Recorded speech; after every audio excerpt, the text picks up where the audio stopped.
मानसिक रोग के कम से कम 100-150 पेशेंट दिखाए हैं और ये नॉर्मल बीमारी है। जो हार्ट की तकलीफ या लीवर खराब होना, बुखार आना, ये सारी बीमारी नॉर्मल है। और वो पेशेंट, उनकी मेडिसिन भी छूट गई करीब 50 की। 100 ऐसे पेशेंट हैं वो कि उनको आजीवन गोलियां लेनी पड़ेंगी, लेकिन उसका मेडिसिन कम हो जाता है। जैसे 50 mg की दी, वो 25 mg की हो गई, 10 mg की हो गई, और वो 10 mg की गोली पे अपना जीवन यापन कर रहा है।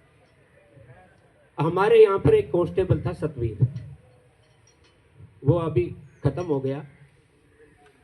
तो मेरे क्वार्टर के सामने ही रहते थे सर। तो उनकी वहाँ उन अमल का सेवन करते थे वो। तो उनके बड़े भाई ने बताया कि जब ये छोटा था तो इसकी मम्मी काम करती तो उसको थोड़ी सी अमल घोल करके उसको पिला देती, वो सो जाता, और वो धीरे धीरे धीरे धीरे फिर वो अमल का आदी हो गया। फिर उसके माइंडली डिस्टर्ब हो गया वो। मैंने उनको शिव गौतम के यहाँ दिखाया, तो वो कई बार कहता कि मेरे मन में ऐसे ख्याल आते हैं कि मैं मर जाऊं।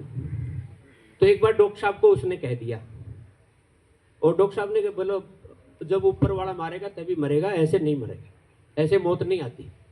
तो उसके माइंड में वही जच गया। वो 20 गोली घेड़ की खा करके, नशे की गोलियां खा करके, और सिविल लाइन फाटक के आगे जाकर के रेलवे लाइन पे सो गया। और रात को 3 ट्रेनें उसके ऊपर से गुजर गई और उसके कुछ नहीं हुआ। सुबह उसको उठा लाए। ये सत्य की बात बता रहा हूं मैं सर ये। और उसके बाद उसका इलाज चलता रहा।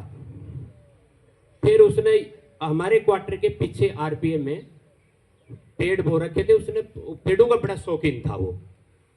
और वो एक दिन नशे के अंदर वो पेड़ों में जो दवाई डालने वाले हो, और वो कांवटिया में खत्म हो गया। ऐसा ही हमारा उदाहरण है अजय जी, कांस्टेबल।